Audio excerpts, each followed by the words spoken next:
వారు ఇచ్చే ఈ ఉచితమైనటువంటి రక్షణ అంటే దేని నుంచి రక్షణ అంటే నీ ఆత్మను నువ్వు రక్షించుకోవచ్చు.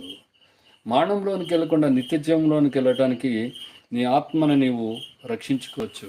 మరి అలాంటి కృపలో నీవు ఉండాలంటే దేవునికి నీవు నమ్మకస్తుడిగా నమ్మకస్తురాలుగా మనమందరం కూడా ఉండవలసినటువంటి వారున, లేకపోతే మనకంటే దౌర్భాగ్యులు ఇంకా ఎవరు కూడా ఉండరు. మరొక చిన్న విషయాన్ని మనం జ్ఞాపకం చేసుకుంటాం. 25వ అధ్యాయం మత్తయి సువార్త 31 చూసినట్లయితే, తన మహిమతో మనిషి కుమారుడును ఆయనతో కూడా సమస్త దూతలను వచ్చినప్పుడు ఆయన తన మహిమగల సింహాసనం మీద ఆసీనుడై ఉండును. అంటే మనిషి కుమారుడు తన దూతలతో వచ్చి సింహాసనం మీద ఆసీనుడై ఉన్నప్పుడు అప్పుడు సమస్త జనములు ఆయన ఎదుట పోగు చేయబడుదురు. సమస్త జనులు.